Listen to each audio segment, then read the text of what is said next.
Okay. Good afternoon, everyone. I'd like to call the finance meeting on June 23rd, 2025, 5:30 PM to order. Almost said all 5 members are here. We have a quorum. Item 2, review and approve minutes. Finance Committee minutes from June 10th, 2025. Mayor Scott, I'll make a motion to approve the minutes as written for June 10th. Okay, got a motion by Berg, Second.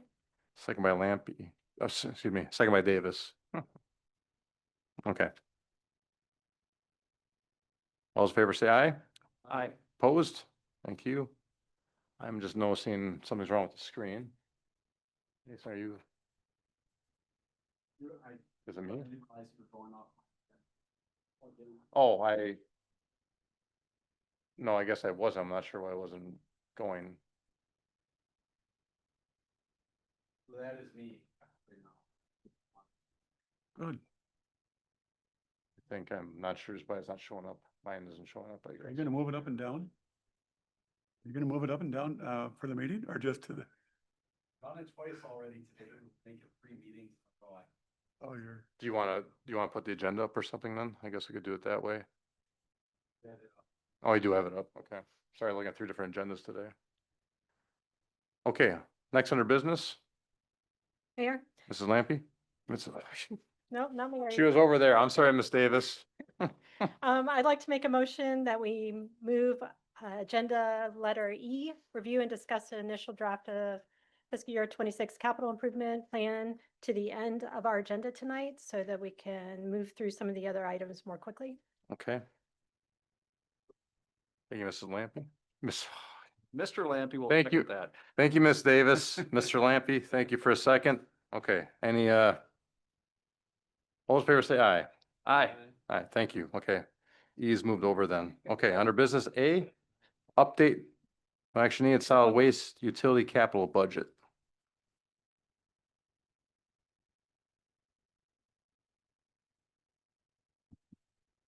I think it's on. Hello. So we did have a meeting with the mayor, Mark, finance director, Andrew, to discuss our capital budget and what is in our funds currently and what we really need and what we really need our trucks. So with the write-up I did, I kind of explained that there was funds set aside in the 25 budget for building upgrades of those Katy Street buildings. We would like to use that money to get a second truck ordered. We have 1 truck ordered now. Hopefully we get it in by the end of this year. Those will, and we really need a second one to get it ordered. They are taking a year or so to come in too. So we're struggling with vehicles. So we were just updating the finance committee that the funds are there, but we did want to switch the use for it in this year's budget.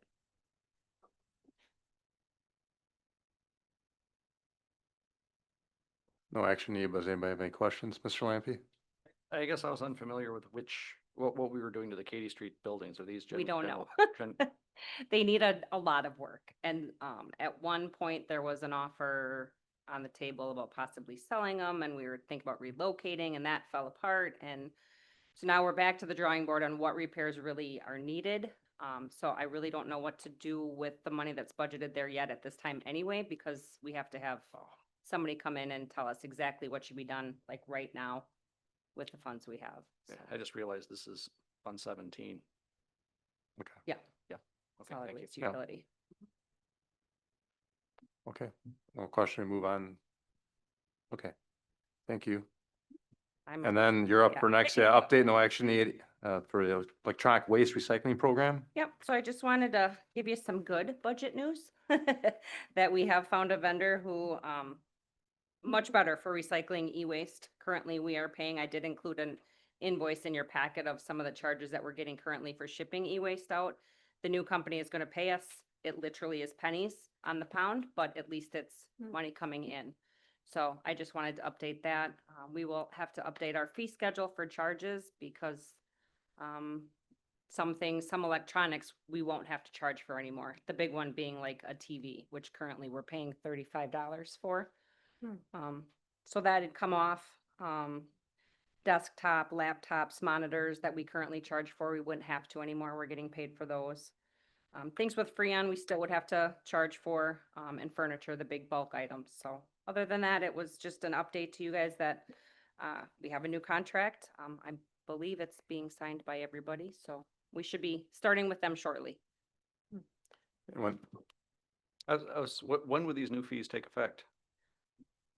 I have to concur with Mark if we can just start not charging or if we have to do an actual fee schedule update before we can change our charges. I'm not exactly sure how that works. soon would be good. Yeah, I would like to as soon as possible. I mean, I guess I don't know the answer to that right now. We're still working through the kinks. I don't have this contract back to the company yet. I just wanted to update you guys that it's coming soon, so. And when this happens, this would be a good thing to get out on social media, Mhm. so we can get a lot of electronics over there. I think this is great. Thanks for finding it and orchestrating it. Welcome. Okay. Is that new contract gonna come through the council on a resolution type thing or not? Don't need to? I don't believe it needs to, correct, Stephen? If the council would like it to go through, but it was under the budgeting items because there was no increase in the budget expense, and it was actually a decrease. It was within the department's ability to budget it. But each contract we have different language on as far as the terms of the contract. Doesn't that, new contract require some type of, I mean, maybe it's just an administrative thing. It doesn't need to have a council involvement. We reviewed it and approved it as the language in the contract in terms of the contract. If you guys would like, we can send it through council for further review and approval. But in the desire of getting these charges reduced as quickly as possible, we've gone through and tried to move it forward. We could also just put the same way in front of council. We give an update to the entire council. If they know that too. If that's what you're looking for, Mr. Berg. I think we could probably do that. So everybody there- knows. We could, that way, yeah, be good for the city to know, I think. There'll be a resolution to update the charges as well for the fee structure so that that gets noticed. Right. And I do have this actually on tomorrow night's agenda for Public Works too, to update alders that aren't on this committee that are on Public Works, because we fall under that. So I'll be That's fine. updating 2 committees, which is the bulk. Who signs that contract for that type of, change in contract? The mayor. All right. You, Stacy. Mhm. Yeah. Okay, then we have D, review and take possible action hiring an IT coordinator candidate. Letter C. Letter C. I'm sorry. C, review and take action WisDOT MOU for Opticom use. I crossed out C early, sorry.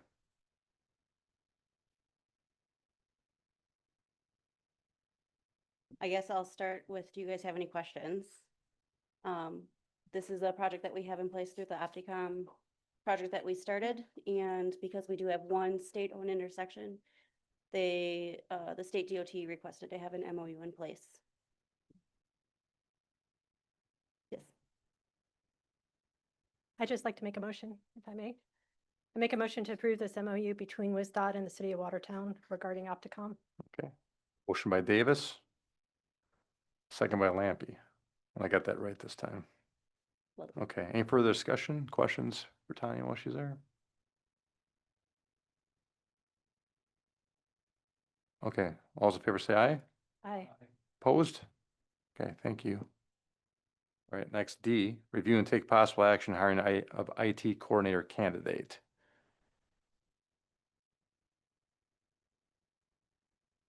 You come up, Chris? Okay. Candidate, have any questions?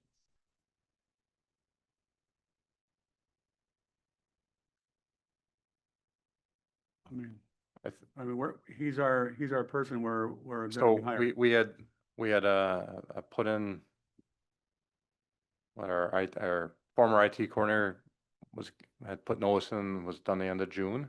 And HR had put on a website for that position, and we had quite a few candidates that applied, interviewed a few, and Chris really stood out and has a great skill set in IT. For somebody that's in this chair that does not have too good of IT skills myself, but If you want to, maybe you want to speak a little about your background, Chris, you could do that. And in IT, past 20 years has been in the educational field. So I've been a K-12 technology director for the past 20 years. I started out in Lake Mills as the sole IT person. Sole IT person for roughly 8 years before I was able to find a higher. So being that means, you know, I take care of everything, much like here, it's gonna be taking care of everything, all the printers, the end user servers, the connection to the internet, everything. So I've done that, for now the past 20 years. I worked at Lake Mills for 17 years. Had a team of 2 more underneath me before I left. To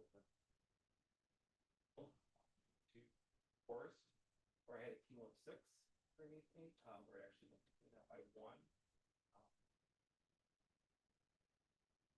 Been going through the process and I found this opportunity here, kind of get my hands back to working on the actual technology. In the forest, I moved away from working on it and helped mentor and get a bunch of quick knots.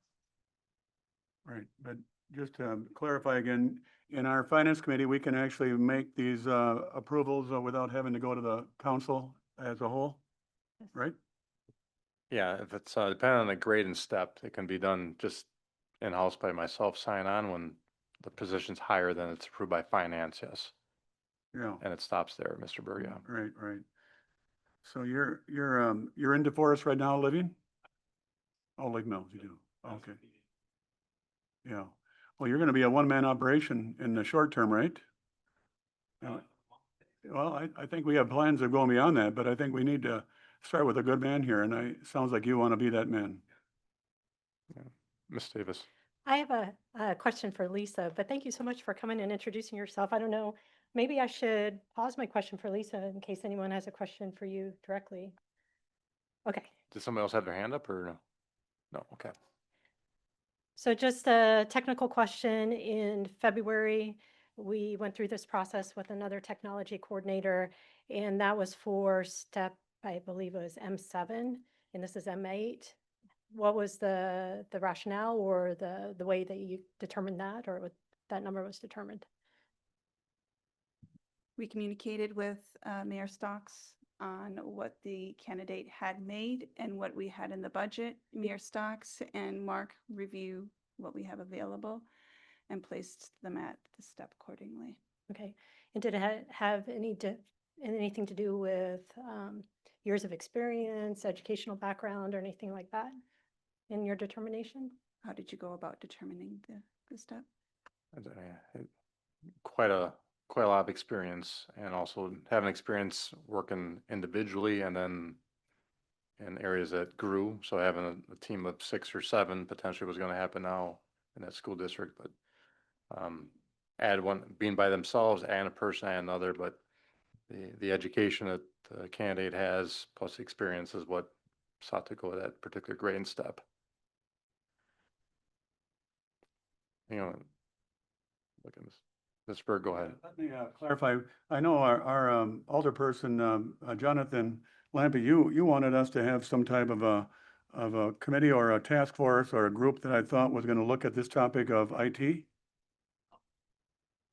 Mr. Lampe. Mayor, I actually did want to offer the same clarification, less so that we necessarily had any specific plans to increase the IT staff, and more that we basically had recommended that the mayor appoint an advisory committee in terms of scope, budget, and other things, on which we would expect the new IT coordinator obviously to be a part of, but then also a few other community members who have IT experience could get together on that. So that was the recommendation, is that we were under mayoral appointment to put together an ad hoc committee to help map out scope and potentially make a recommendation for our 2026 budget. If we were to add more staff, which at this point kind of held off on creating a committee, because if we have a committee, we would want our IT person to be on there. So But we still plan on doing that committee. I believe, yeah, probably hold off a little bit till somebody maybe gets well acclimated with the city first. So just maybe hold off a month or two. Yeah. Yeah, Ms. Davis, yes. like to make a motion if I may. Okay, I want to make a motion to the hiring of this IT coordinator candidate. Hang on. At I think it was M8, is that correct? Correct. I'll second that motion. okay. Motion by Davis, second by Berg. Any further discussion on it? Okay, I think we have voice. July 1st, July 1st. Sorry, to start July 1st. to begin July 1st. Okay, you go with that second, Mr. Berg? July 1st start, okay, We're so excited, so thank you, okay. everybody. I need some personal help on my end, Bob. We know, I'm anxious we to get you on. we have, This phone's not working, right? here, Yeah. so thank you, Okay, we'll everybody. take a roll call on this and, okay, any further discussion? Okay, Davis? Aye. Lampy? Berg? Smith? Aye. I vote aye. Okay. Chris, welcome to Watertown. Okay. Okay, next. We're moving E later on, so going to F, review 2026 budget global payroll assumptions on the draft.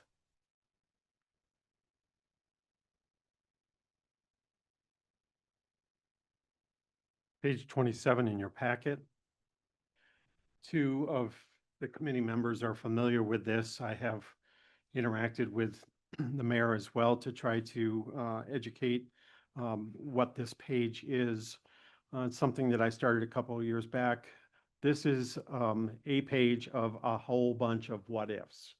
And that's truly what you should be looking at it as. There are no numbers on here that specify that this is what we need to move forward with. This is the initial draft of what I put together so that you could kind of get the feel for how much would it cost if we gave a 1%, what would it cost if we gave a 2%, and so on through there. So to explain the sheet, hopefully you've had a chance to kind of look at it, but just give you an assembly of everything that's included. In the top left is an indication of where our wages are paid for. It's not just general fund that pays wages, and that's what I've got listed there for you, so you can see the fund number and name and the associated dollar amount. All of the totals that you see on that column would be the current year's budgets. So 2025 and the totals that are there, totaling just over $15 million. Benefits then, I call these required benefits. As the wages go up or down, the required benefits also follow suit. With the retirement program of the state of Wisconsin, Social Security and Medicare, all three of those are variable amounts. And so as rates go up on our personnel costs, those three also increase or decrease. And so the total of our wages and required benefits would be the total of the 15 million plus the 2.5 million, totaling about 17.6 million on the sheet. Then I've got different columns there. The first three are subsets of Fund 1. The first row would be everything that is not part of the union, and then followed by second row for fire department, third row for police department, and what their total wages and required benefits are. And then the fourth and final row is all of the other funds. And so back to that top column, all the funds from Fund 1 through 26 are included in that $4.2 million amount that you see there, totaling the 17.6 of all wages and required benefits.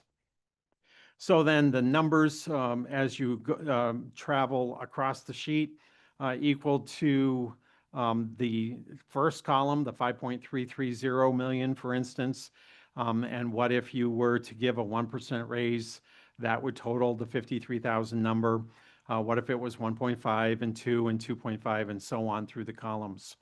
I bring to your attention over to the right side, McGrath is the company name that did our pay table study a few months ago. And there were two opportunities, options 1 and 2, I call them on the sheet here. One would be to replace our pay table with the revised pay table. And that takes care of some issues of concern with water systems individuals and getting them in the right categories. Some individuals that needed to be assigned to different grades, and as well compression issues that impact mostly our union workers. But all of those things are satisfied within that first option one. And the reason for that amount, if you look there, I tried to include what the base rate increase is, 3.71%. And if your eyes travel to the left there, if we were to give a 4% raise, how come a 4% raise is only 213, but a 3.7% would be a higher amount of 252? And so to answer that question, part of the solutions that the pay table provide isn't just a straight increase across the board, but a reassignment of some positions as to where they belong on the grades. And so this is based on an average of the base increasing 3.7. No one in the McGrath pay table modification would be reduced in their rate of pay from what they're currently getting paid. And so it would not influence anybody negatively, but it may influence some at a very small amount and others at a larger amount. This is just based on the average of the 3.7 with some of the corrections or all of the corrections that I've highlighted for you. If the option 2 were to be placed in next year's budget, then we would be saying that everybody would not only be influenced with the option 1 listing that I gave to you, but it would also recognize years of experience and put people in different positions across the different grades depending on their number of years of experience. So option 1 does not do that. Option 2 would correct it and put people in an age bracket of years of experience for that. The total of option 1 is the 339,000.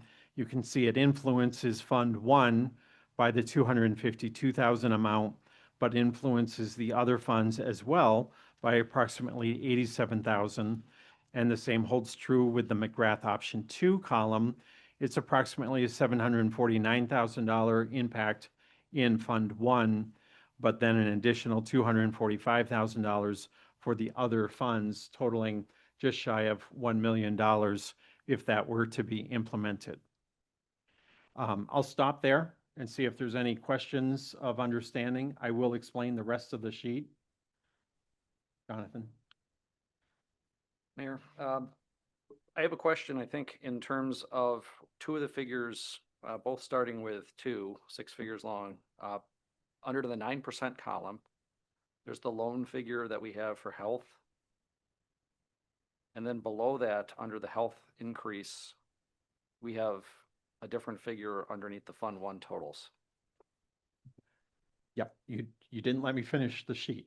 I was stopping there to see if you have any questions on the top half first. Oh, I'm sorry, I missed that little. I thought this was whole sheet questions. no. Okay. Anything from that before we talk about benefits? I think that's a no. Okay. We'll move on because Jonathan is eagerly wondering what the answer is. Okay, underneath the wages and required benefits, then I have 3 additional rows to talk about our insurances. And the first would be that health insurance. And by the way, there I've got percentages that our health insurance is about 18% of our wage category. The total of our health insurance across all funds is the $3.231 million that you see in the first column of numbers, okay? And if that were to increase 1%, 1.5%, 2%, and so on, you see the associated expense amounts there. When we agreed to transition to Dean, we asked for a 3-year commitment from them, knowing that ETF, the state of Wisconsin, would not allow us to go back into their plan in years 1, 2, or 3. And that not to exceed amount was 9%. And so that's why I've listed the 9% amount at the far right column, just in case that is what our renewal rate is. We know what that 9% will be. That $290,000 is inclusive of all individuals on our health plan, regardless of what fund they may be coming from, okay? Life and dental are somewhat smaller amounts in their total premium dollars. And admittedly, something like dental, we actually had a slight reduction this year, and the prior 2 years were a fixed amount that did not increase. All of these are draft numbers.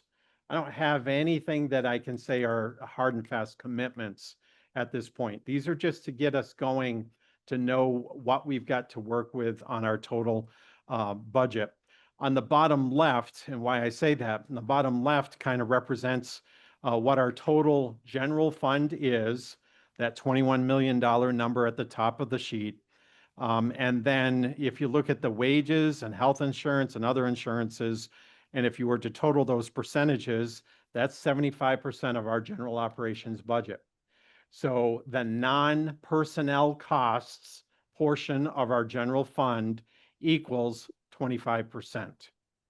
So obviously, as we look towards budget season, personnel costs are a driving factor of the total of our general operations budget.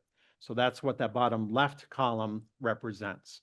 Now to go to the bottom right, what I've done is extracted some numbers that are specific to Fund 1 only. So, and I've color coded them just so you can kind of see the basis of where I've started, just to have numbers on the sheet, okay?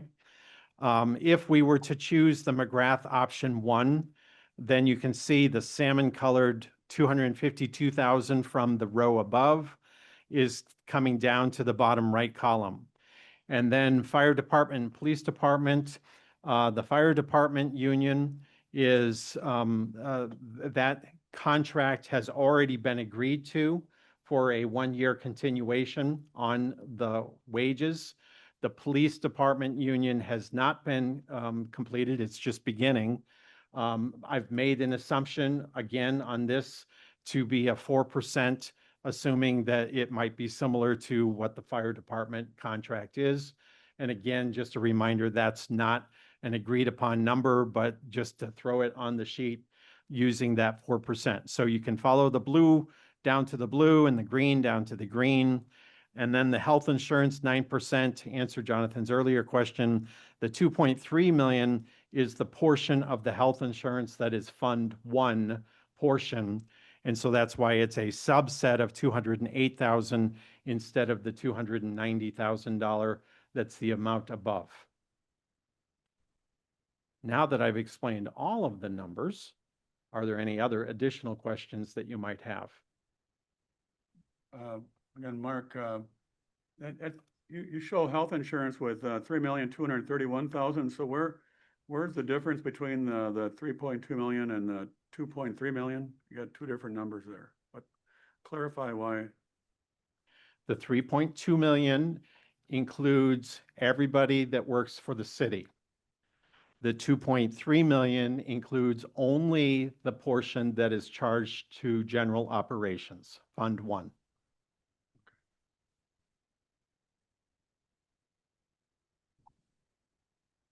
Go ahead. The one remaining question I have is, do we have any visibility into what the increase, if we had stayed with the ETF, would have been? They have announced their general increases for the year that are statewide. They have not released the county-wide numbers, but the statewide average is 11%. Thank you. And when do you anticipate having a more definitive percentage for Dean Health Insurance? The first year for any new insurance obviously has a front lag where there's claims that are still pending from the old company. So we have once a month meetings. Lisa and I are the we with our broker, USI. And so it's too early at this point for us to have received anything from them.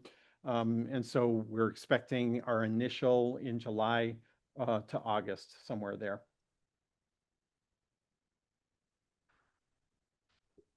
And Mark, again, you mentioned that we've had a settlement with fire. Did you tell me for 4%? Yes, When was that? earlier this year. Before I would was on the say, council. Yeah, March, April, it was negotiated for a one-year continuation. The only aspect of the continuation was their rates of pay. The rest of the contract was not open or agreed to have any modification to. Set a pattern with 4% already though, with fire. That is a contract that's been signed. And that blue number is the only one that's set right now. The other three could all change. Yes, And police negotiations is very preliminary right now, just starting. Okay, if no one has anything else, we can move on to. Mayor Stocks, if Oh, I sorry, can Mr. just Steve. provide a little Oh, sure. additional Oh, sorry. information about the McGrath study. The compensation study and the recommendation was based off of 2025 year salary years. So their recommendation was that if those wasn't implemented until 2026, that their chart would need to be adjusted for inflation during that period. And then I know Mark touched on this a little bit, that with the first option, there's some people that are getting substantial pay raises and some that are getting less substantial pay raises. Just to kind of make that extremely clear, you know, it's possible for one person to get a 0.8% pay increase and somebody else to get a 16% pay increase within the city, even within the same department, depending on where they fell on those pay compensation study and recommendations for changes. There were about 72% that were deemed to be at the 50 to 60 percentile pay range. And so all of those individuals would get less than a 2.5% pay increase under that McGrath study because they're not going to adjust them beyond that rate. So I just want to make sure that everybody understands that. Mayor, if we're going to open up that kind of worms, I guess I would like a little bit of clarity in terms of how that's going to be presented back to finance or council for approval if those individual adjustments come through, or we have to reattach folks to different pieces. Do we know the mechanism of that yet? Well, it depends on, I guess, the total cost too. So we can choose to not use McGraw study and just give a pay increase across the board. Or we can choose to use the smaller one that's there, or what's a full one? Is that 900,000, 1.1 million? Mhm. So those choices are probably brought to finance based on how much money we have to be able to pay the employees. Well, I guess I know generally that those are our choices on the table, but in terms of the actual mechanics, are we doing, another series of, we're going to place person X at particular step? Does this come through as a schedule? What is the mechanism of essentially making these pay adjustments? Did you want to answer some first, Ms. Davis? Kind of add on to what you said and maybe address what you're asking is this next page that you're going to share with us, Mr. Stevens, really gets to the budget restraints.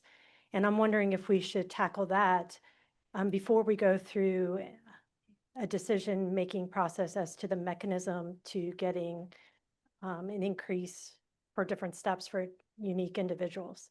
So I think this next piece is really vital for us to talk through before we talk through a mechanism. I guess I'd still like an answer if there's any mechanism that's off the shelf that we have to use, I'd like to know that. If there's choices, sure, defer.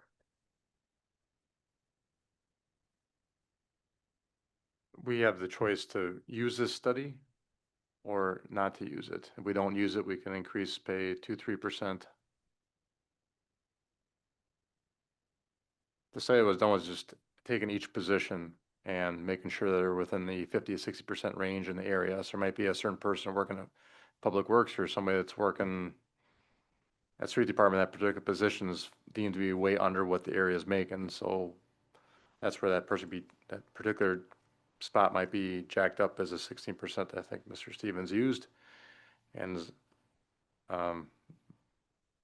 if they're deemed that are making more than they need, that possibly that they won't get much of a raise at all. I think Mr. Chesbro will use a 0.8%, but no one's gonna get less money, but they might not get as much of a raise as maybe one of their coworkers if we choose to use that study.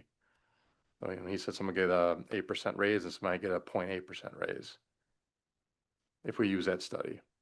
Mr. Mayor, we hired that McGrath for this very reason, didn't we? Didn't we pay money for that study? Right, to try to make sure if there's any Yeah. positions inside the departments that are way underpaid to help us realize that that particular position needs more money. When I was on the council, we had a previous study that was there for a long time, and we used that as a method of where they should go on the pay scale.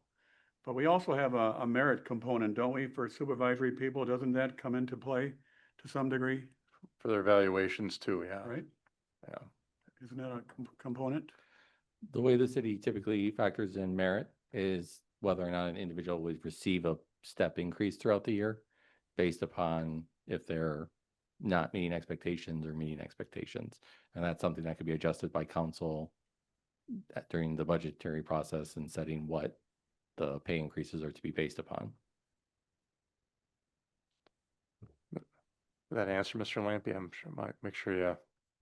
I'm gonna let the main question go. I think I can envision how that's going to approach us at this point. The one other clarification I want to make on that last point is there was a step piece, but I also thought that there was essentially a conditional evaluation piece. You know, 1 year, for example, we had a 4% target with like 2.5 guaranteed with 1.5 if you rated a particular level on your employment evaluation. Was that implemented that way? It was a combination of two parts. One, it was the COLA, which the last couple of years we've done a 1.5, and then the step increase was approximately 2.5. Okay, That's equaling the 4. got it. Thank you. Okay.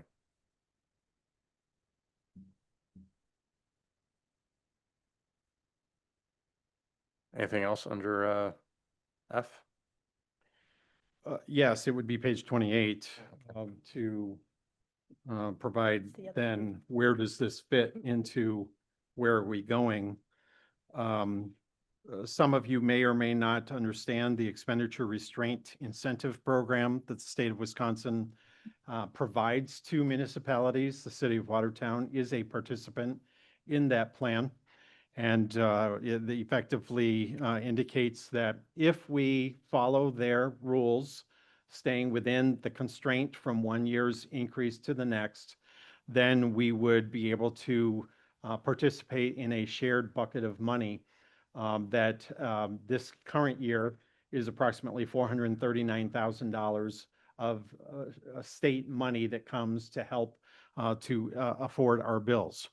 And so, again, these are estimates based on what the current look is on that expenditure restraint. If I were to show you the equation, has two parts to it. The larger of the two is the CPI rate, which is an average of the last 12 months average CPI-U cost of living increases. This year's is less than last year's trending. We're at about 2.6 average over the last 8 or 9 months that I've been able to do. And then the other part that has less of a value but still important is the net new construction.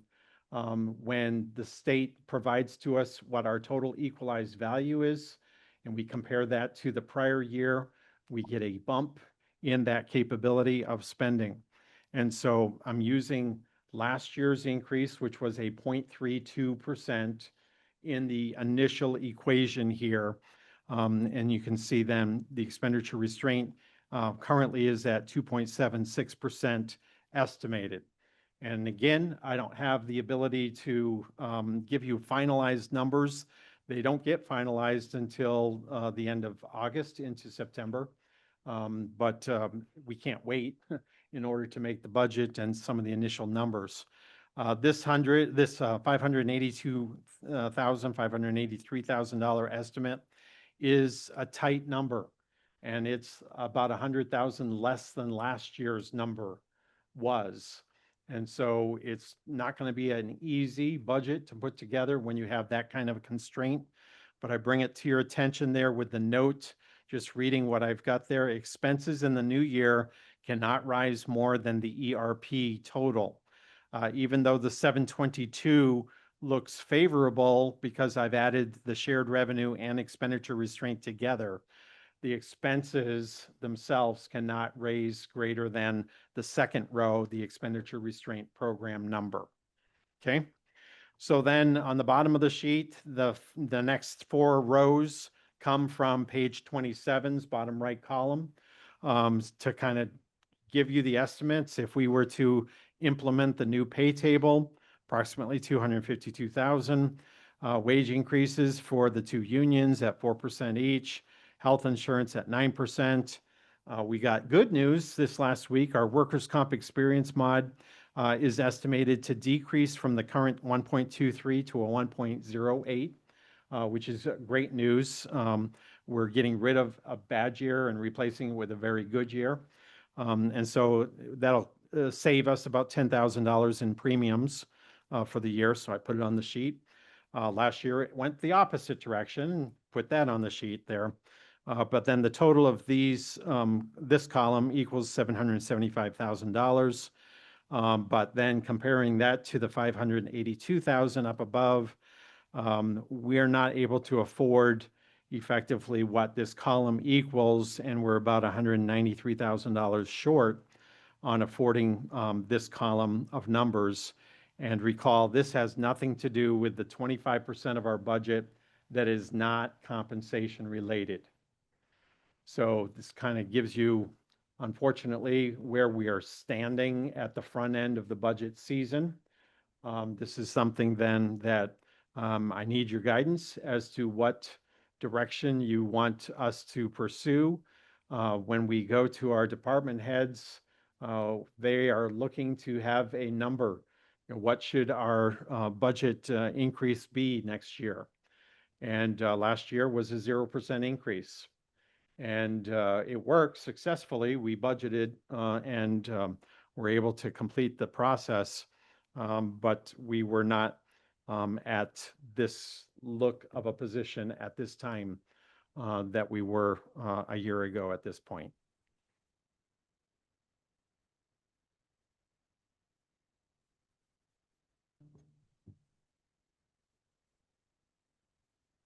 Any questions? Mr. Smith?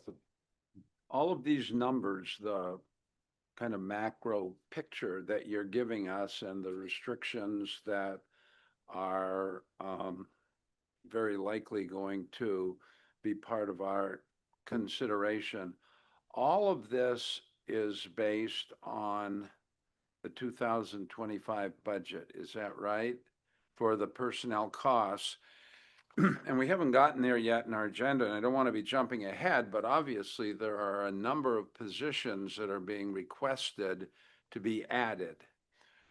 None of those are part of this macro picture that we've been given right now. That's correct, but that's why this happens first. Yeah. Okay, well, that's real good to know. Okay. Mr. Lampy?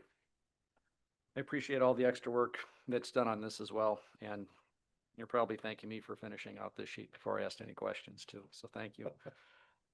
This does paint a pretty bleak picture if we're allowed to essentially raise expenses total of about 600, but we're potentially looking at a deficit that, eyeballing here, I mean, this is 2 to 3 positions under, and we're looking at the next page, some recommendations to pull in 12 more. So my question here, I'm probably the only person sitting in this finance committee who'd ask it, is what's the scenario if we decided to leave the expenditure restraint program?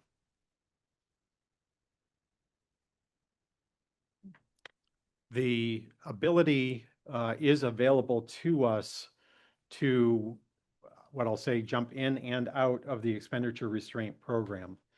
In contrast, I mentioned earlier, the Wisconsin ETF plan is one that we cannot jump back into the health insurance. That is the limitation that is imposed to us on the ETF health insurance. But the expenditure restraint program does not have that same inability. What happens is if we were to leave the program because we wanted to increase our spending of our general fund greater than the $583,000, we can. You would obviously need to figure out where that money is going to come from, and fund balance is a definite part of that solution. But then what you're saying is that we would be saying goodbye to approximately $440,000 of revenue in the following year, in 26. We would not get that $440,000. Now, to finish the story, it is a strategy that in a recent conference, I asked for them to give to me the insight. Is this a strategy that many cities use? It has been used. Can a city do it? Yes, they can. It's just I got a lot of funny looks as to, well, why would you want to do it? And it would be a resetting of what the general operations spending level is. If we needed to increase it greater than the 582,000 in the course of a year, it could be done. Then in the following year, I should say in every year, I still need to file the report. And it would be a report in 26 that said we did not comply, and therefore you will not give to us the approximately $440,000. But the following year, we could continue to apply, follow a new base, and compare it to the new budget, the 27 budget. And as long as we conformed to the same rules that are in place, and by the way, those same rules have been in place since the beginning of this program, and the bucket of money that the state has had for this program has not changed since it began. So as time goes on, obviously it has less and less value.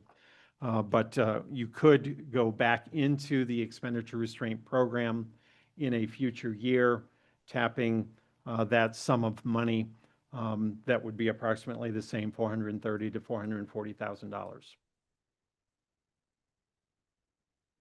Ms. Davis. Given that scenario of not being in the expenditure restraint program, there are essentially two options to make up that $440,000 plus the additional spending that causes you not to be in that program. And that would be fund balance and raising taxes. Yes, correct.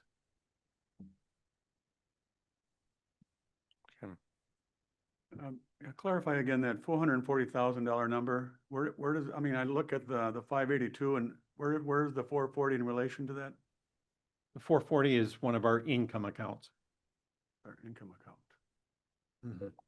It's one of the sources of our money. I kind of, Okay. it's the reward we would get for staying below the $582,000. So, sorry, go on, Mr. Lampy. So the expenditure restraint program, as you mentioned, is partially dependent on CPI, which is essentially calculated universally. The other half is more or less somewhat under our control in terms of new construction spend. So what dollar figure did we get for construction to get the 0.32% this year? I'm sorry, I don't have those numbers with me because it's the full equalized value for the entire city and all, and the comparison. And also it would be the prior year's new constructions and all. So I look forward to the future as a, for instance, with Rock River Ridge, all of those are going to go from a zero basis of tax to something in a positive direction because of all of those new housing starts and all. If I were to strategize beyond 1 year at the, is it the next year or the following year that we've got a number of new houses that come on, and are those the times that it would make sense to potentially escape out of the ERP for a year? Otherwise, you've got 76, 80 new houses that if you stay within the constraint, it effectively allows us, if you will, to see a great reduction in everybody's tax bills just because there's more houses. And also you'd be spreading the same tax levy to more property owners and therefore reducing everybody's tax bill, but at the expense of not being able to afford perhaps some new spending that you need to within the budget. And Mark, new construction is the important variable, but being in a TIF or not in a TIF is not an important variable in looking at that, the TIF. Does that have any impact on whether that number on new construction is counted or not counted? It does impact it because it's the equalized value. I apologize, Ken. I'm trying to, in my mind, figure out which is it with the TIF or without the TIF. I don't remember on my spreadsheet. I think it may have changed even with the new law, did it? The definition of new construction has changed, yes. So net new construction is no longer net new construction. Okay. Anything else on item F? Those can move on to G. I would just ask, Sure. in 2 weeks, I'm gonna need some input from you. So we've laid it out tonight, but it will be something that I need to have some direction from you so that we, as a leadership team, as we're building our budget proposals, it's a whole lot easier if we know at what direction are we to increase or decrease or stay the same on those budget proposals. Some lines obviously have to increase. There is no way to prevent increases on contracts or utilities. Those kinds of things happen. And so we're going to have to make some room for that. But overall, we're going to need to know then what is the direction that the Finance Committee is interested in us pursuing the creation of a budget proposal for you.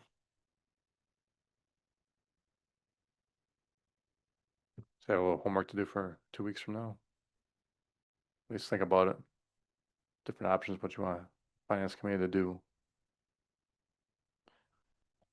Maybe you can also give us some options in what you present to us with information, can't you?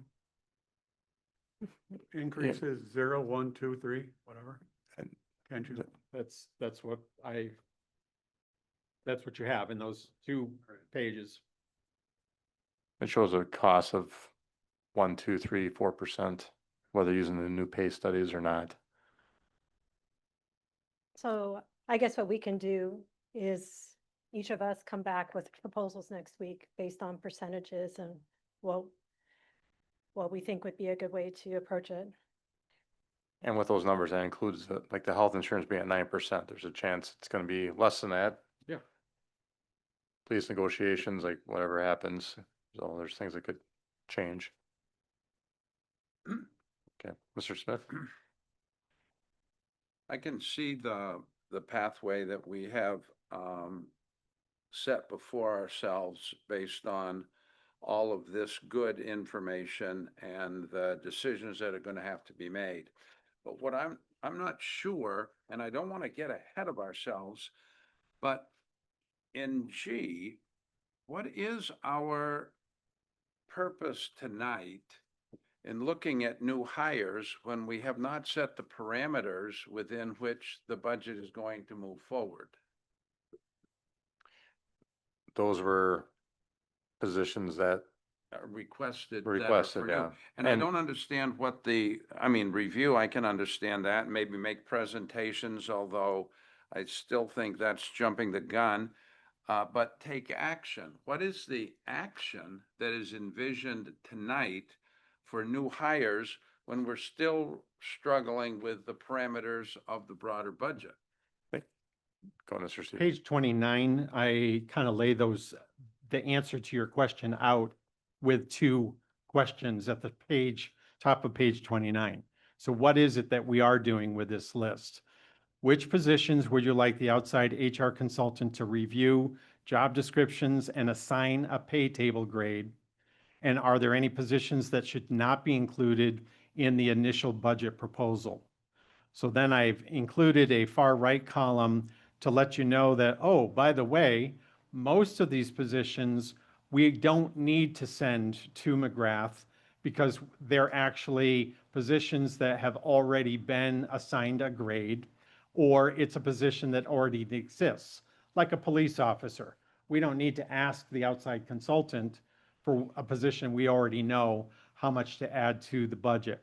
So this is not a thumbs up, thumbs down budget approval. This is do we want to go out to our HR consultant? That's all we're asking. It's a $200 or $250. I thought it was less actually. No, yeah, there's a fixed price for us to go to the HR consultant and ask for them to review the job description and put it on the grading of our pay table. That's what we're asking for at this point.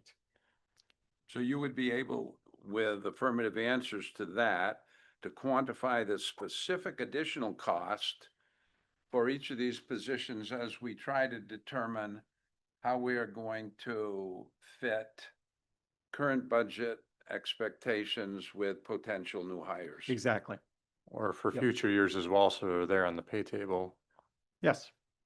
If so there's two positions that we don't have, so if we chose not to put them this year, we at least have that next year to the year after that, that'd be in the pay study. We have that position available to fill. Ms. Davis. I think we started this probably 2 years ago because in the past, what would happen is we did process and these new additions would be added to the budget and approved or disapproved, but then they would go out to get the actual amounts after the fact. So this kind of gets as you said, Mr. Smith, the actual numbers before budget time in place.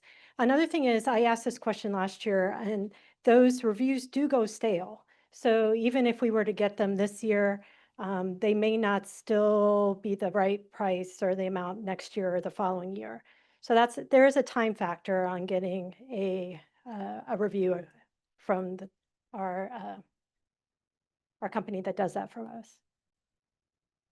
In the budget process, new since Mr. Smith, you've been on finance, when we have a new position, I have made it a point now to segregate that in a separate row from the rest of the payroll for a department.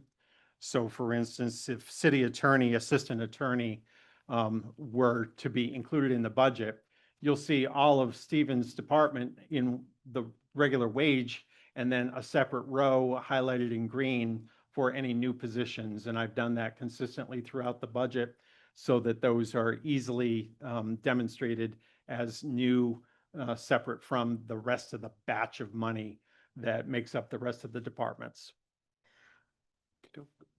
Ms. Davis. So as I look at this list, first of all, the memos that the department heads wrote were excellent, very thorough, persuasive.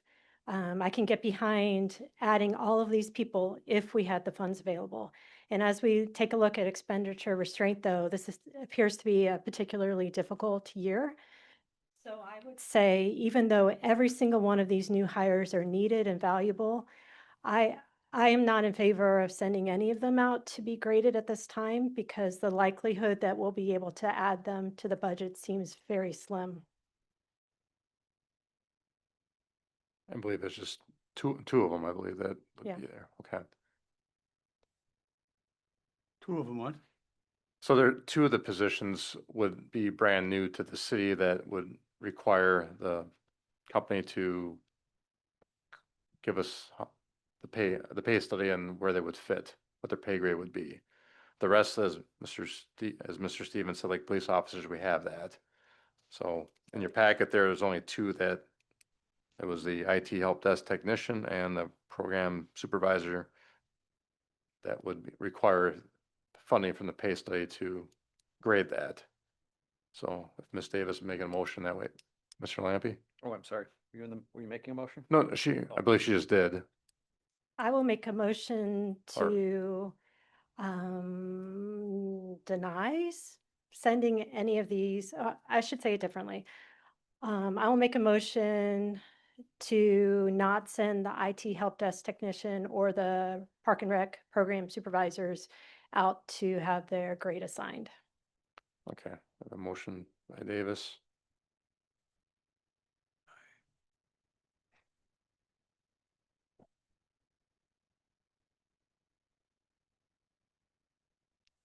Anybody want a second to get on the table, or we'll just keep going?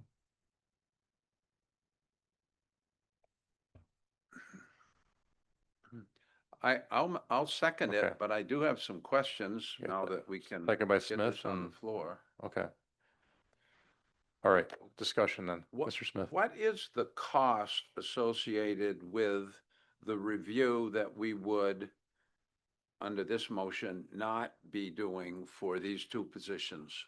Approximately $250 each.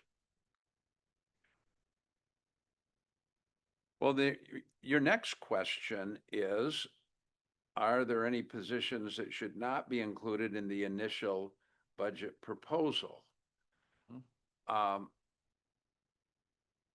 way I anticipated this moving forward is there would be an initial preparation of a budget proposal by the mayor, which would include or not include some or all of these positions.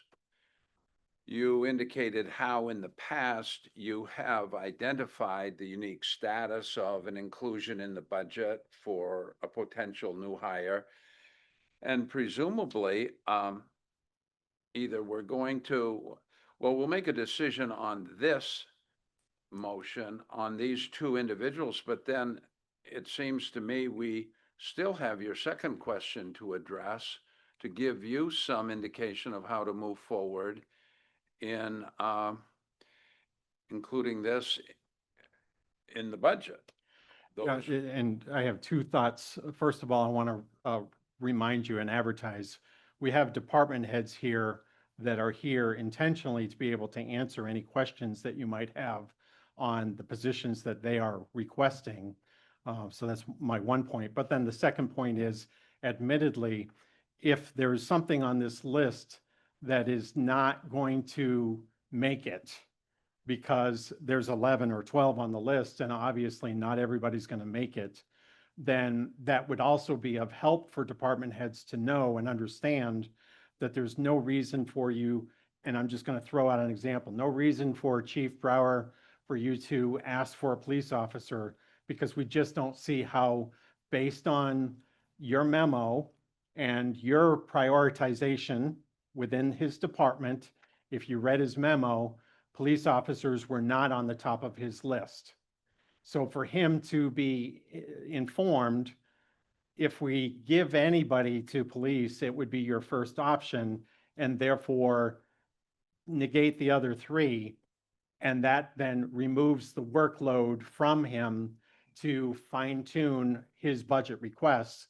He won't even bother to present that to the mayor, so that the mayor's only going to include his top priority, using that as an example. Ms. Davis. And I just wanted to say one more time, the reason I'm not in favor of sending these out for review right now is because there is a shelf life on those reviews. And so if it's unlikely that they're going to be budgeted for and implemented this year, it doesn't seem like a good use, even if it's just $250 of money this year. Okay. Mr. Lampy. I have a slightly different view on these. There's at least two of these positions, both the city attorney assistant and the IT help desk technician, that I believe would be able to offset actual billings, whether it's consultants or outside counsel. I would like to keep those on the table, certainly in terms of seeing if there's an opportunity for cost recovery for those, which would require, under the current motion, me to oppose that, basically because I want to see what that help desk technician would be to bolster the IT department. Assuming, you mean, because we hire out to Digicor to do some of our work, so if there's that IT position, we would, Or really for both positions, because we do some outside contracting for a city attorney, and I guess I'd like to keep it on here so we can hear to the extent to which a new in-house city attorney would affect our outside billings, and I'd also like to understand, again, through potentially the IT committee and everything else that we're hoping to form here, to what extent we can avoid external contracting costs through, again, more in-house help. So I think that there is a budget case to be made for at least two of the positions on this schedule. the city attorney did not require to be looked at by for the pay study, was it? Correct. Okay, so that one, on Ms. Davis's motion, we'd be just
but I think we're back on. Would you like the department heads to speak about any of those positions first, since we're here, and Mr. Smith? I don't see the need of making presentations this evening, but I think that I would prefer to leave all of these uncontested, no, not removing any of them at this time, until apparently in 2 weeks, we're going to be making some decisions relating to the broader budget. Okay. These become potentially possible depending on decisions we make about some of those other budget issues. And it may well be that there are some here we can identify and say, based on my prioritization, these are out, these are out. But for 2 weeks, I cannot see the disadvantage of leaving them on and making the decisions relating to the broader budget, in which we can then see our way forward to know what is possible in new hires. Okay, thank you, Mr. Smith. And that's why it's here, just get some guidance, so we could do that too if, Mr. Berg? Yeah, Mr. Mayor, you actually do an executive budget, and that's presented at what time? When is that going to be given to us, your executive budget? In the, October. October? All right. But I mean, I think you're going to have a handle on the overall budget. You may have some position that's currently there that you may choose for your own reasons to not feel it's the highest priority. If you find areas of subtraction, obviously that creates an opportunity that we don't have today. So I think it is premature for quite a while maybe. These positions may have merit, but I believe in the expenditure restraint program. I'm in favor of staying with it. So we have to find a way to stay within those boundaries.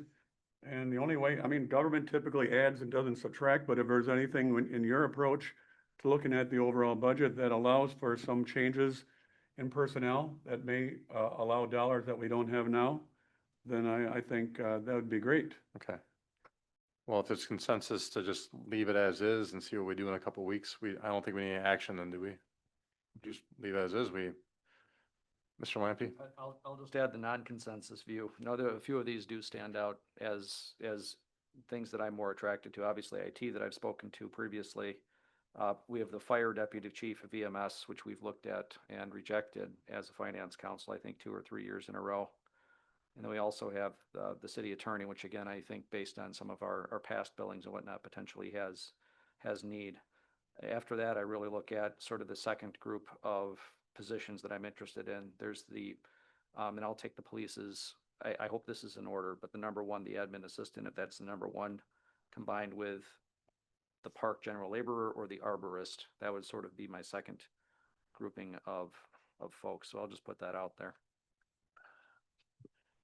The memos from each department will be helpful for you to see what they are suggesting is their prioritizations, not in this order. Okay, so admin assistant, for instance, is not the top of. Oh, that I'm list. sorry. I misunderstood something the mayor said a minute ago then. Yeah. Okay, I'll pull that one back then because I misunderstood something. Okay, Mr. Smith? I really don't feel that we are in a position to be able to make the kinds of prioritizations. We may have favorites, we may have those we'd love to see added, we may see some that appear to be beyond the pale, but we are totally making those assessments without the complete picture. And so I guess, rather than trying to find a consensus when I've heard differing points of view, I just make a motion that we not proceed this evening and attempt to specify any of these positions that at this point should not be considered a candidate for inclusion in the budget. So you're making a motion, just leave everything as is that what you're saying? Yes, not eliminate any right now. I can second that. Okay, motion by Smith, second by Davis, to leave everything as is, okay. Let me do a voice on that, okay. Leave everything as is for next meeting, at least. All those in favor say aye. Aye. Aye. Opposed? Okay, thank you. We'll move on to H then. Convene the closed session per 19.85 to deliberate or negotiate the purchasing of public properties, investing in public funds, or conducting other specified public business whenever competitive or bargaining reasons require a closed session. Parcel number 291-0815-0424-040.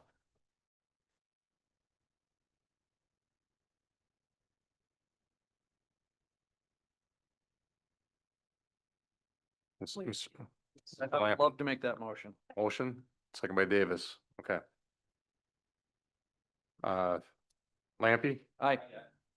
Bird, All right, Smith, Aye. yes, Davis? Aye. Okay. 0, thank you. I'll make out a. Think of this, Christine.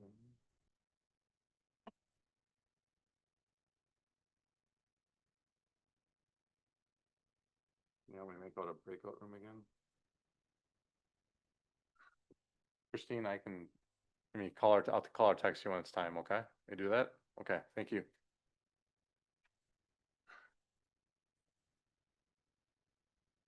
All right, back in open session.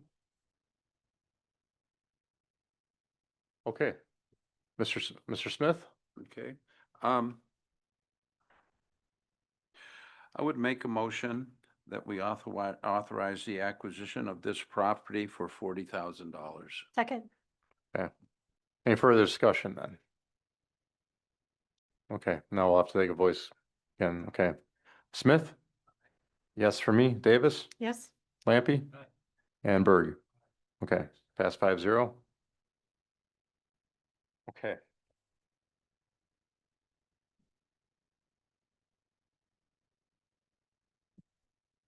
Okay, next on K, review and discuss proposed Oxbow development for 100 and 104 East Division Street.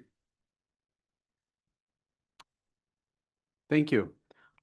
Hang on, we need to move in the closed session first, correct? Or we, No, we'll start an open session and then when we get to discussing the specifics of wait the till TIF after, okay, requests, we'll go thank into you, all right. those. I'm sorry. just had to run. This is on page 77 of the PDF. Right after that last one. This one, I know you've all heard about before. This is a proposed residential development. I'm going to Uh, interrupt you, Mason. no. Page 82 for the private packets. Thank you. Yeah. Good catch. So this is the proposed development project for the former Johnsonville site that I'm sure you're all very familiar with. The factory burned down 10 years ago. Tonight, we do have the developers, Northtown Partners out of the Sheboygan area.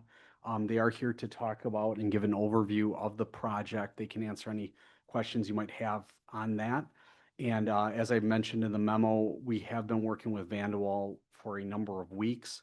We have gotten the financial pro forma at a point where we'd like to discuss that with the finance committee to get the comfortability with all of you before we really dive into working on a negotiated term sheet for the project. This project, if it is to move forward, will require TIF assistance from TID number 8 in order to materialize. So if it's okay, we do have Chris Merkline and Tom Stockhoe from Northtown Partners, as well as David Schrader, who's one of the current property owners here, if any questions come up related to that. But if you gentlemen would want to come up, I can pull up your GDP submission on the packet.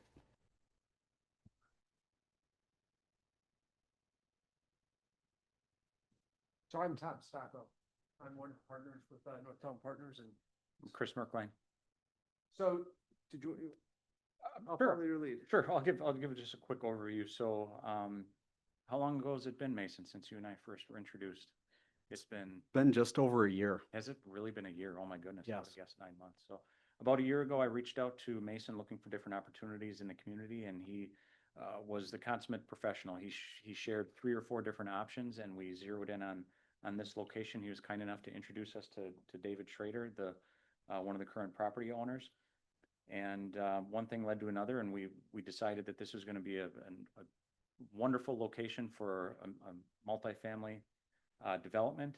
And the project that we're proposing is, I don't want to say mixed use, because in our language, that means it's residential and something else. So it's not mixed use, but there's a mix of different types of multifamily units.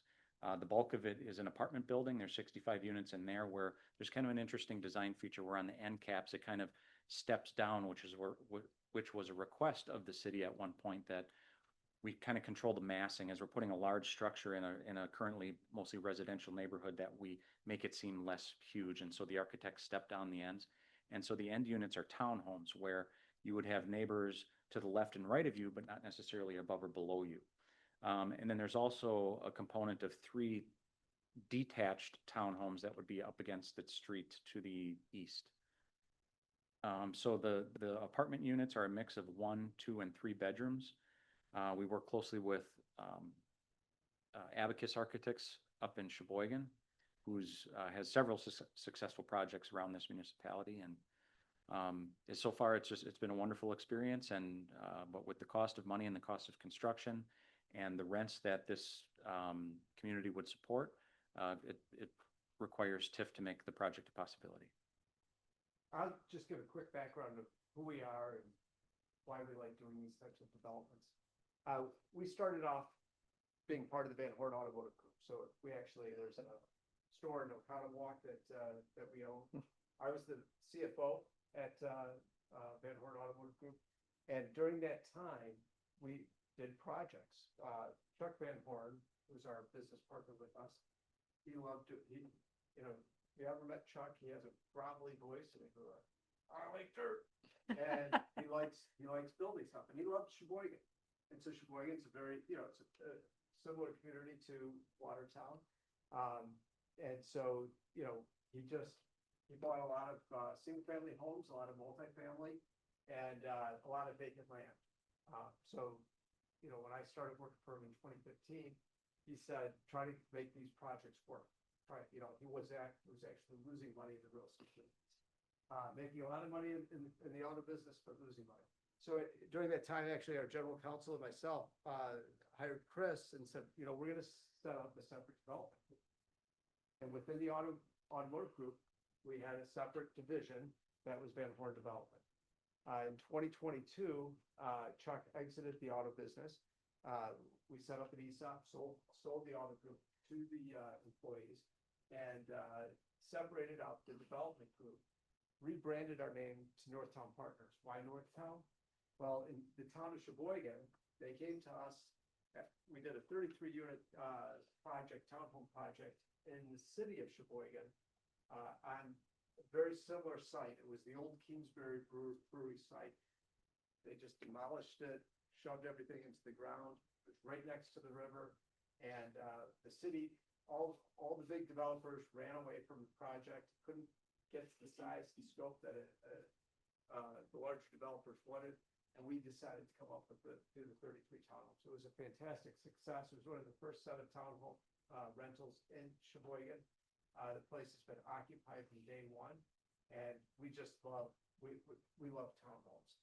It's a high-end luxury townhome for the city. It was a catalyst project in that area. And when we were building it, people were like, well, there's some low-income housing around that area, and they thought that would be a problem. And it wasn't a problem. We have no issues in renting out and the low-income properties in that area are well-maintained, and we're not afraid of that.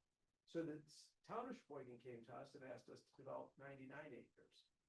So we're doing a planned development, town center, in the town of Sheboygan and we came up with the term Northtown, and that's where we got our name. And so we're in the process of building. We have a 170-unit apartment complex that is now we have occupancy, and we're 50 units away from being fully leased up on that project. We have 160-unit senior housing development that just started. We have a 12,000 square foot single tenant office building, a 96-room home 2 suites, all being developed in that project, and soon to break ground. The first in Sheboygan, 14 single-family home rentals, which we're trying out in the city of Sheboygan to help meet the housing needs, and 40 more townhomes. We have another 70-unit townhome project in Elkhart Lake, right near the downtown, which is also fantastic. So as you can see, we kind of got our start in the auto business, but we're heavily now into the real estate business, and we really, really like the multifamily, we like townhomes. It's an area that we've really specialized in. And so reaching out to other smaller communities, Chris and I thought it would be a great idea to start reaching out to smaller communities, working with smaller communities in terms of bringing capital to really meeting the residential needs one comment on that is we've identified anybody ever read Jim Collins' book, Good to Great? It's a wonderful book, okay? So the hedgehog concept, you got to figure out what you're really good at and just kind of stick to it. I think that our hedgehog concept is finding smaller communities that are otherwise overlooked by these larger, huge developers that they're household names. They're otherwise overlooked, but we key in on those, and those municipalities that have a plan, that have a really good community and good leadership wrapped around it and good businesses within it, that's where we find our home. And I think it's important to hear a story that we've visited to more than one community. We visited and have been courted by other communities where we've met with them, and it was clear that they don't have their own hedgehog concept. They were a complete disconnect between the municipal leaders and the business leaders. They had no real sense of purpose and not a lot behind that community. We chose to not work in those communities. We sense a lot of similarities with where we've been successful in other small communities at Elkhart Lake, Plymouth, and Sheboygan. Yeah, thank you. Mr. Lampy. I'll see if I can arrive at a question eventually. Been a member of the RDA up until this year. I think a lot of folks know me that I'm a fairly big proponent of residential development. So thank you for bringing this project in and for soliciting, TIF assistance for it. I'm of course going to be a very large proponent of that. I do also want to echo the comments in terms of sort of a unified approach. We talked about this again in the concept of economic development, being able to first of all meet the needs of an incredible number of people who are unable to find housing in this community, people who are looking for additional housing experiences, particularly those that are going to be served by this type of housing as opposed to the traditional detached housing or other pieces. The location is fantastic, so obviously I have to say thank you to Mr. Schrader for helping spearhead an effort to ensure that we had the land to perform this type of development. Depending on where we end up drawing the lines, this is either going to be inside or outside of my district up in 2. But this is obviously within walking distance of my house. I walk to City Hall whenever I can, probably within sight in terms of where the sight line is. I can just see this being a fantastic addition, something else new to basically take advantage of water that we don't always take advantage of in this community, and something really to increase the vibrancy of the downtown. We've spent a lot of time and effort to make sure that we've got people here who can actually take advantage of those capabilities. So I don't know that I do have a question. I'm really thrilled that you chose Watertown to bring this proposal to, and that we have the resources that are hopefully going to be able to meet your needs. I'll make a comment for the paper too, but this site was unique with being on the county line, and I know you had some issues trying to get the state to okay the underground parking and things too, but has a unique challenge. And it used to be a meat market and started being almost a factory there a little bit years ago until that fire, but it's a unique situation being on the county line, and half the residents have a 098 zip code and the others 094. So I know that took a lot of extra work. Mason kept me in context. I've just been here for 10 weeks or so on this job, but thanks for all the work you did on this project. Just kind of found out, I didn't realize you had a couple studio apartments too on that. I guess 4 of those as well, 1, 2, and 3 bedrooms. We'll probably work those out of the plan if we have anything to say about it. Yeah, we're not a big fan of studios. Okay, well, so that's not exact, but that's just proposed possibly. Okay. Okay, well, thank you. Yeah, if there's no more, Mr. Berg? Yeah, I like your variety of units that you're proposing. I think it's smart to have that diversity and choice instead of being locked in at maybe just 1 or 2 type unit. And I also think this is a very good fit for that location. So I'm in favor of it in a good way. I know there's been some concern about the parking being able to be addressed within the boundaries of this property, or is it going to overflow into some of the public areas of that area of Watertown, or will it be maintained and within the boundaries? It's critical for the success of the project. People who live in those units, they don't want to be parking on the street. That's right. Off-street parking. So your goal is to try to achieve that and make that happen. Yeah. And then I know that we've had people in the past in the TIF is obviously needed for a lot of good reason. But within the TIF, there's always the amount of incentives that are part of that developers agreement that has to be worked out. And I mean, I'm gonna vote obviously in favor, because of the need. But I think within that need, I haven't seen anything on what the incentives are that are being suggested. You know, and that really is still gonna have to be some area of discussion. Because, I mean, we have had a few developers over the years that we wanted them here, but they were so overly aggressive on the incentives they wanted that we really could never please them. They always wanted more. Every time we gave them what they wanted to get more to satisfy their need. And at some point, you gotta say no. So I'm just making you aware that we have to work within other projects and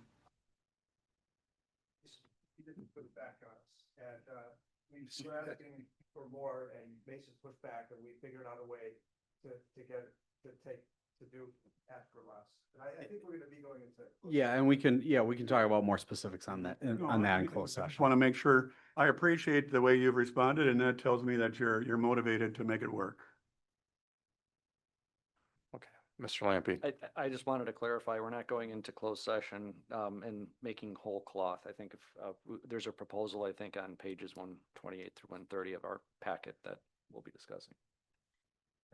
Okay, any more questions for these gentlemen before we go into closed session? For the public to know, others can move in. Okay, would you gentlemen like to say anything else before we move into closed session? I think so, thank you. Okay, Alder Davis has. I think she wants to make the motion, I think. Welcome to Okay, Closed session. closed session. Second by Lampy.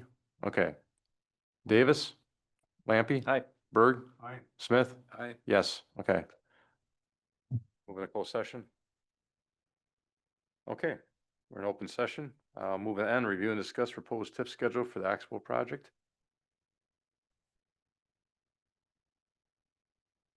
Okay. If there's no questions, we'll move on to O.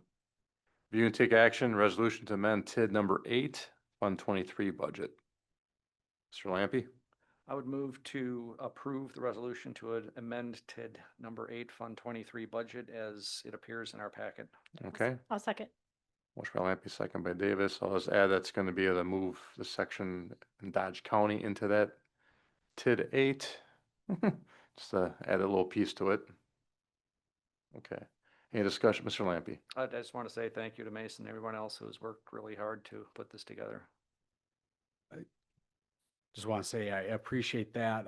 This is, as the developers mentioned, we've been working on this for about a year now, and I really do believe this is going to be a transformative project that's going to bring a lot of value to our downtown area and especially our downtown riverfront in Watertown. So I'm very excited to keep working on this. And I'll thank the developer. Thanks for working for the state so much and getting that variance for the underground parking. And I'm sure that was a little bit of a headache there, but unique situation being on the county line like that. So thank you. Thanks for coming today on this very short meeting. Okay. Any further discussion? General consensus, right? I think. Oh, sorry. Okay. All those in favor say aye. Aye. Opposed? Okay.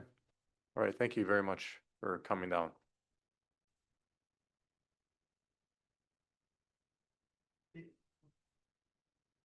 Okay. Next, convene a closed session per 19.85 to confer with legal counsel for the governmental body who is rendering oral written advice concerning strategy to be adopted by the body with respect to litigation, which is or is likely to become involved. Indoor pool. Motion to go into close. Okay. The motion by Davis, second by Lampy. Okay, Davis, Aye. Lampy. Aye.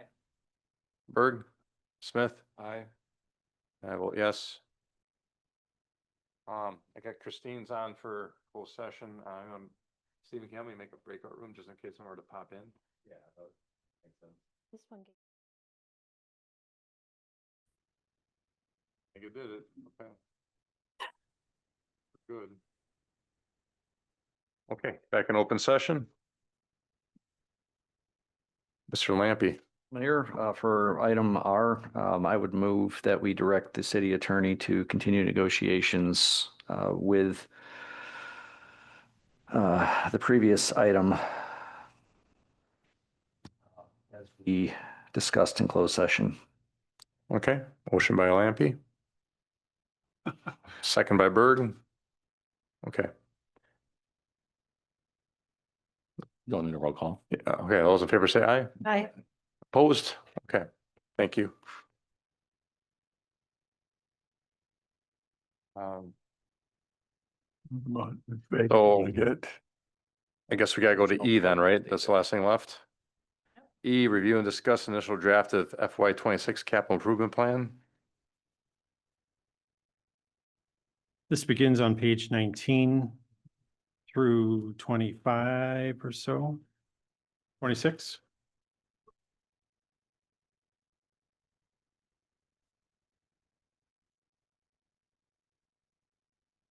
It is the column labeled 2026, obviously, that is of most interest. The 2025 column is there for reference, and I've highlighted colors.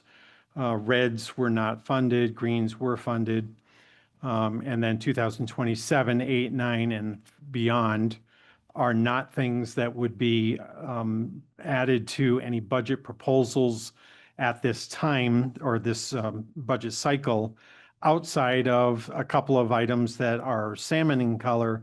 And those were things that prior councils have approved in advance of this meeting at this point in time, specifically a ladder truck as an example on page 20. So you can see that color. But for the most part, 2026 is the column of interest. And so hopefully you've been able to take a look at it. I want to bring our attention to page 25, the bottom line, and talk through the total as it's presented, not necessarily looking at any particular line items at this point, just looking at the total. On page 25, the total was closer to a little over $9 million. And leadership team has looked at it and done what they could to either take things off of the list or move them to a future year. And so what you have presented to you is a $7.2 million total. I've got a couple of what ifs on there, rows 245 and 246, to indicate the range of our borrowing over the last couple of years has been in the $4 million to $4.5 million amount.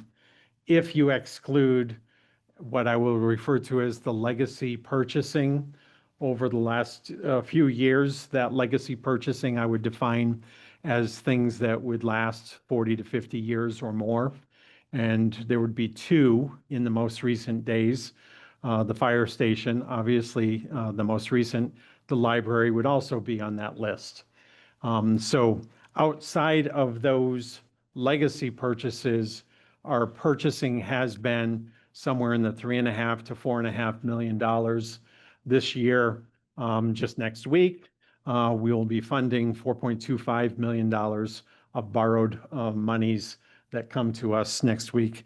And then the rest that was borrowed recently pays off last year's fire station loan.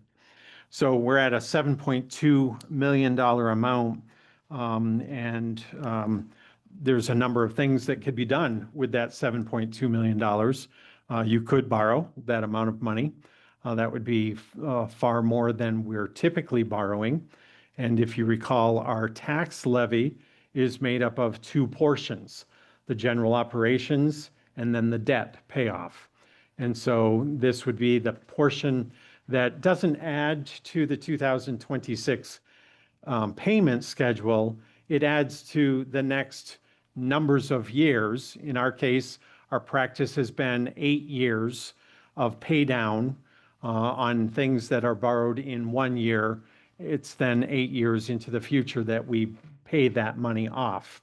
So the schedule of what next year's payments are have already been determined at this point.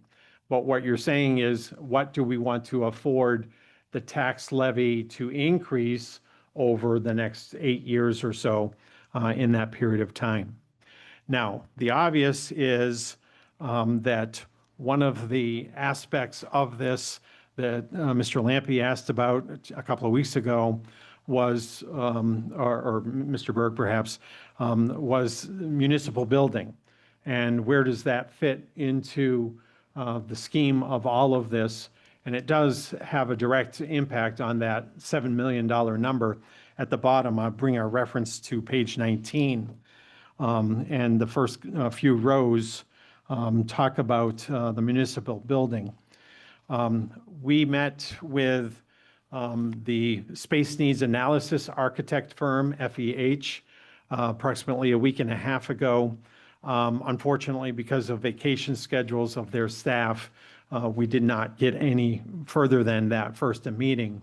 But that meeting was to try to figure out what can we do that satisfies the vacancy of this building with the departure of the fire station, and trying to satisfy a few other things that would make sense to increase some of the safety of our employees, the restrooms on the second floor, some of the highlighted negatives, if you will, the things that we feel like we need most important, and predominantly in the area of the police department, it would end up moving the police department all on one floor, the first floor, using the vacated fire department space in order to do so.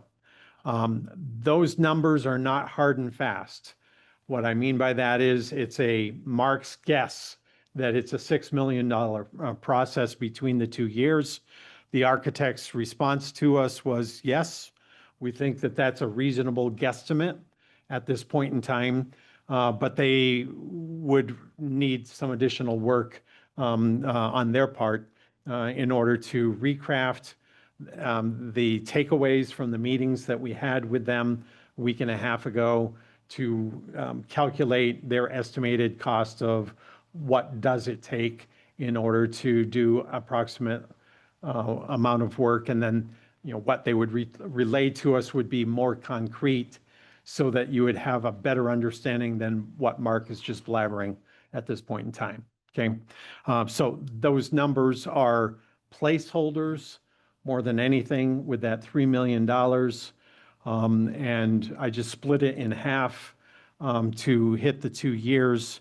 I guess I would consider that a renovation of the city hall, if it's a $6 million purchase, probably then is satisfied to be referred to as, again, one of those legacy purchases that takes 40 to 50 years of time before what is invested now is continuing to be used.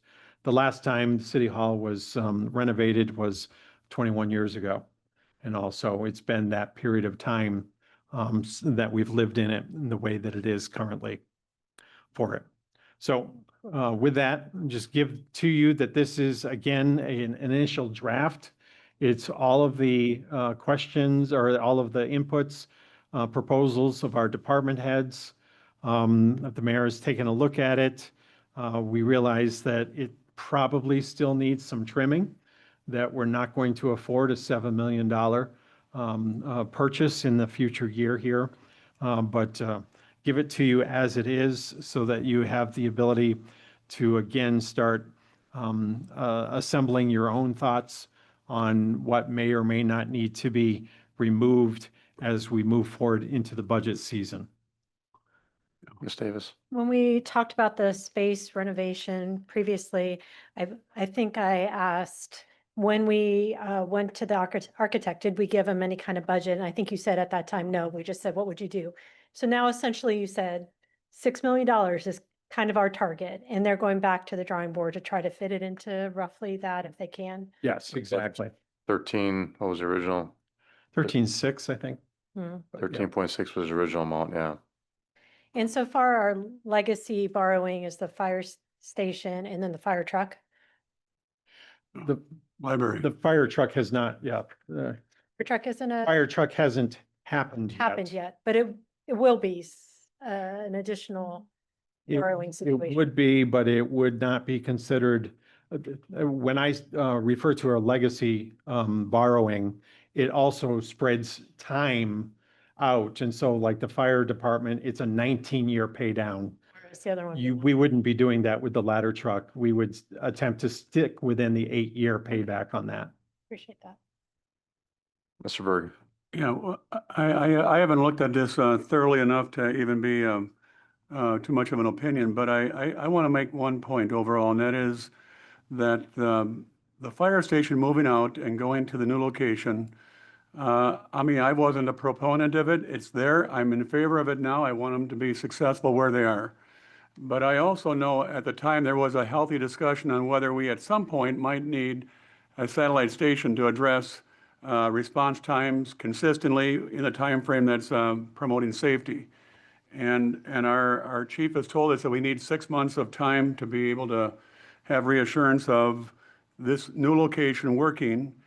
Because my memory was that at the time when we were getting information on the existing site for the fire station, we were getting to our destination 90% of the time in time to respond, in a way that was promoting safety.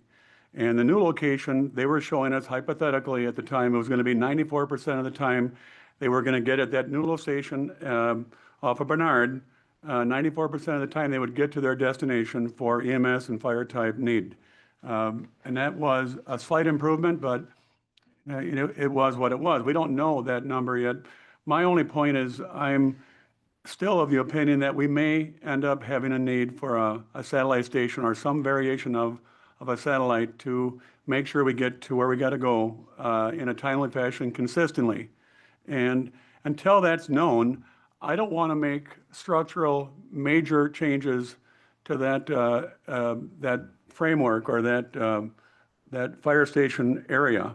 I mean, we can use it for the police department, for a garage. We can do other things that are helpful. But let's just say within a year that we end up with having the same 90% type of number versus 100%. Then we still have a problem, and we either deal with it in a different way or we realize that, again, we're back to a satellite station maybe having some merit. What they have there is the core of what could be addressed and used in that way. So whatever you want to make for changes to City Hall, I mean, I can be receptive to that because it was 21 or 22 years ago. There's a need for that. But it has to be in the context of knowing we still are, I think, evaluating our fire station response time. Chief Renyon can answer this better than I can, but the reality is you're not going to increase that percentage if you go back to the same place you used to be. That's not going to gain anything beyond what our percentage has already been. That isn't true. Not true at all. By definition, if you have 2 locations and you are able to communicate at those locations and your needs are on the northeast side of town and you have some variation of a satellite station here, then you're going to respond to that side in a very timely fashion. Let's let, Chief, you want to speak to that? Candidly, yeah, not on whatever you don't know for sure, if you don't know for sure, just say that, yeah. I guess my initial gut response, if we are talking about a satellite station, I don't necessarily believe that coming back to Jones Street is the proper location. I think that assuming that would be where our satellite site would be, or coming back to the station that we've vacated would be the proper choice. I think we owe it to ourselves to do research and study and make sure that that makes sense for our whole response area. If you recall, we do serve all of the townships around us as well. And a lot of our calls are on the northeast corner like we've discussed. But coming back to the central city might not be the best location. So.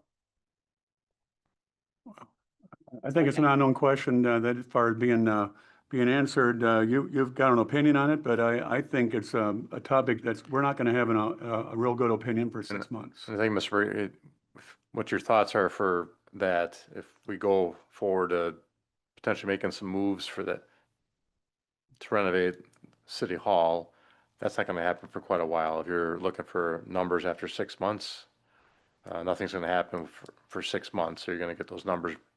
If something were to be there and we wanna change our mind, you could always do that.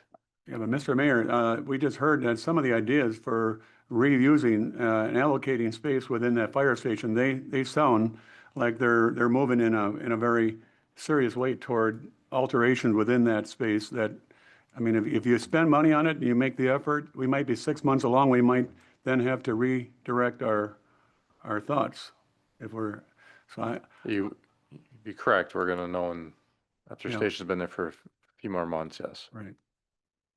Okay. Mr. Lampy? I also want to talk about the City Hall renovation. I do thank you for coming back with some estimates that are going to get us closer to probably the 6 million. Also, the remarks that in terms of the legacy borrowing, we're potentially looking at the City Hall renovations and like a 20-year bond or another longer term. So as I look at this picture, when we talk about legacy, or, you know, basically large project bonding, one of the things that I look at when I look at that bottom line number is this doesn't bother me that we're looking at the $7 million of potential borrowing for 2026. We have enormous borrowing capacity as a city that is going untapped. We're essentially not touching the core capital items that we normally borrow for. We're basically looking at, we could be looking at, I guess this is almost my proposal, we could be looking at essentially stapling on a $6 million City Hall renovation on top of the other capital projects that we want to do. So to me, this is actually a fairly reasonable sheet of requests if we essentially treat the City Hall as extraordinary. Because you're subtracting 3 million out of that 7 million. And the money, the amount that we're giving that company to included new boilers, I believe, too, so it wasn't.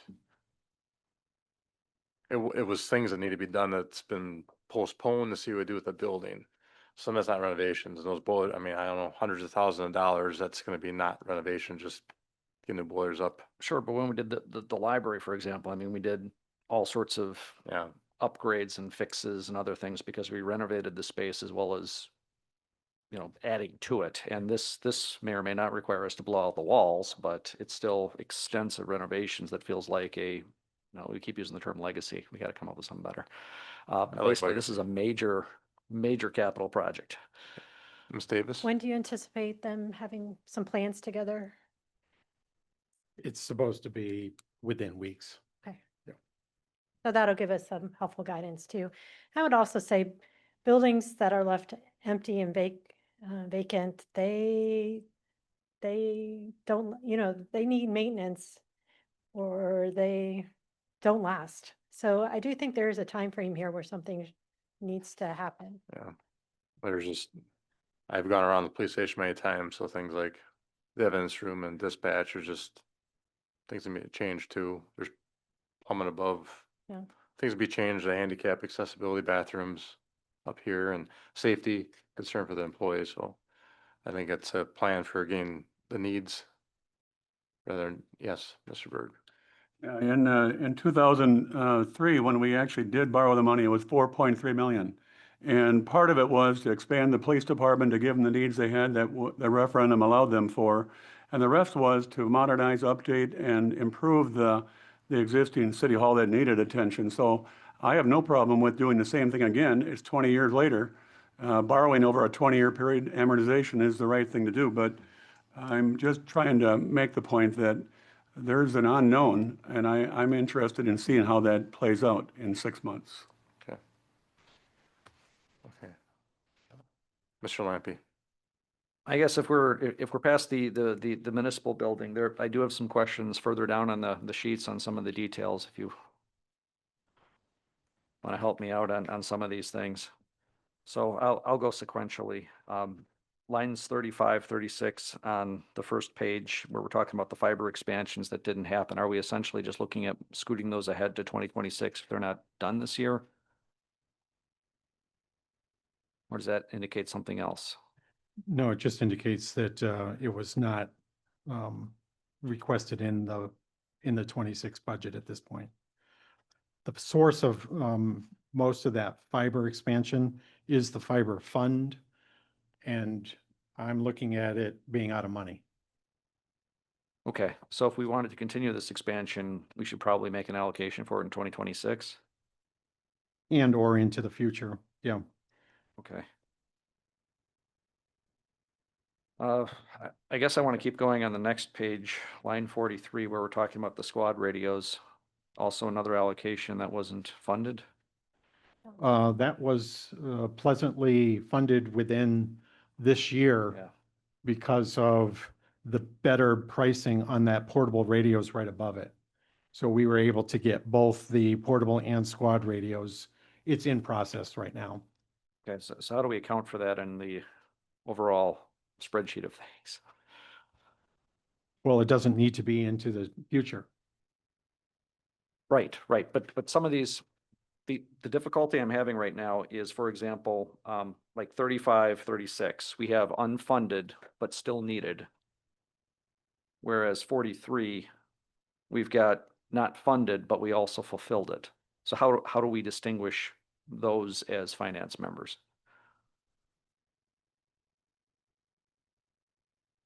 If you want to put additional items in, feel free to do so, John. I didn't feel compelled to add them into 26. Personally. Okay, No. but I'm happy we're doing this exercise then. Yeah. So In the absence of an IT coordinator, this is what I put together with the help of Digicorp. Yep. So I'm moving on to the health area. Obviously 67, but potentially we've got something else to say there. But 68, where we're looking at a building potentially started in 2025, is this going to push that 300 up to 450?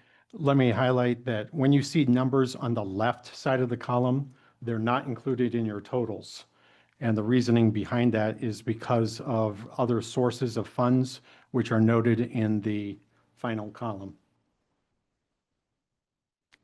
I'm sorry, what visual am I looking for? The 300,000 number is left justified and not right justified. Okay, I have it there so you know how much it is, but I've commented on the reason that it's coming from a different source. okay, thank you. There's only so much information you can throw in a spreadsheet. I know, but we're responsible for knowing all of it too. Yep. Line 82, where you have the street loader.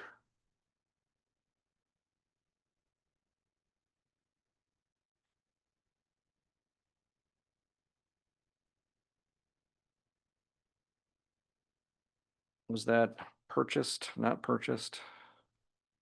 The street loader was not purchased.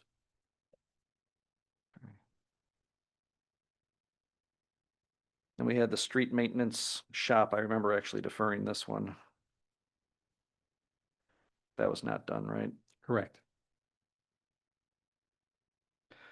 Now remember, part of the reason I think I deferred that one, or I encouraged deferring that one, the maintenance shop, was basically looking at potentially a larger set of things to do in the street building. And we have a very large allocation for that right now on 2028. Yes, that Where- is the reason. So I guess one of the questions in terms of, like, can we hold out for another 2 years on some of these items? So that, obviously you don't have to answer it today, but that's going to be a question, because on the street building in particular, that was one of the major assumptions we made last time we got together, is that we were going to be able to hold out to a major street expansion and fix all these things at once. Yeah, and the department head has, she's part of this process, so she was in agreement with that. Okay, so we're not going to see that in 26. Correct. Okay.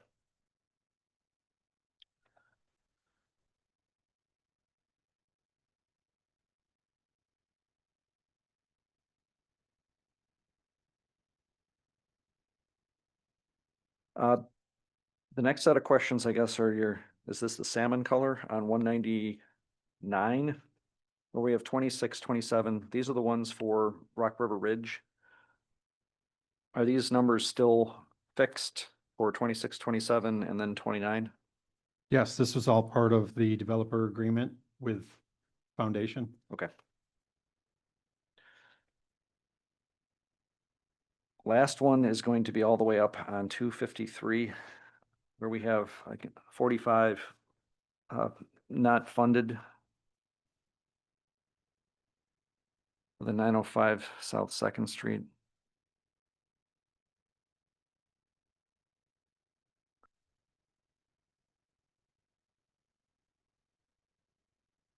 I don't recall Andrew ever, Andrew didn't say anything about his explanation for the 27 versus 26. Okay, so they will probably suppose that he said skip a year. Yeah. Okay. We can test that with Tim back on October. Thank you, Mark. Okay, I think we're good. Okay. That was, E, so I guess we can move back to the bottom of the page then, and I'll look for motion to adjourn. Motion. Motion by Davis, second by Lampy. All in favor, say aye. Aye. Okay, thank you. Thank you. Anybody want to go to Dell's with me? Skip that. Thanks, everybody.